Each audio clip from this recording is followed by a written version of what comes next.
Hi மக்களே, நீங்கள் மேலே பார்க்கக்கூடிய வீடியோ என்னென்னா, ஈரானிய இராணுவத்தால் 2 கப்பல்கள் கைப்பற்றப்பட்டிருக்கு. அதே போல் ஹோர்மோஸ் நீரிணையில் ஒரு கப்பல் மீது துப்பாக்கிச் சூடு சம்பவம் நடந்திருக்கு. இது ஏன் நடந்தென்றா, ஹோர்மோஸ் நீரிணை பகுதி தற்பொழுது ஈரானால் முற்றுகையிடப்பட்டிருக்கு, முற்றுமுழுதாக மூடப்பட்டிருக்கு.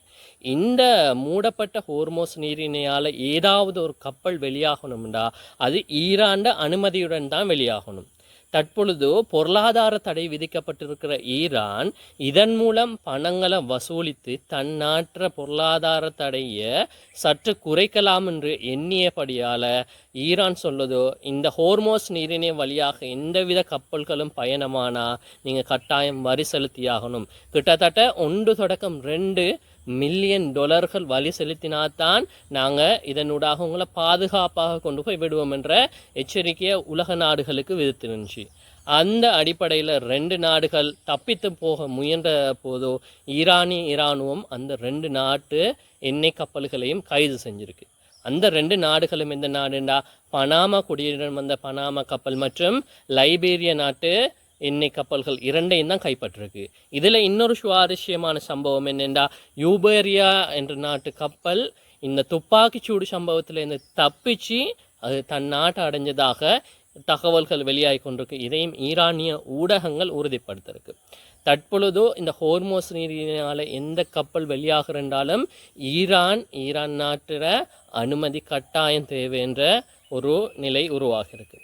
பிபிசி செய்தித்தாளம் சில விஷயங்களை சொல்லுதோ, ஈரானால் இந்த இடம் முழுமையாக முற்றுகையிடப்பட்ட இந்த இடம் அமெரிக்க இராணுவ படையால் முற்றுகையிடப்பட்டு ஒரு கப்பல்களும் போக்குவரத்து செய்ய இயலாமல் இருந்துச்சு. அமெரிக்கா ஊடகங்கள் தட்டி கொண்டு பெருமையுடன் கூறிய விடயம் அது முழுக்க போய் இந்த காலத்தில் கிட்டத்தட்ட 38 கப்பல்கள் இந்த நீரிணையூடாக பயணம் செஞ்சிருக்கு என்பதை உறுதிப்படுத்தும் வகையில் சில புகைப்படங்களுடன் பிபிசி செய்தி சேவைகள் இந்த நியூஸை வெளியிடுது.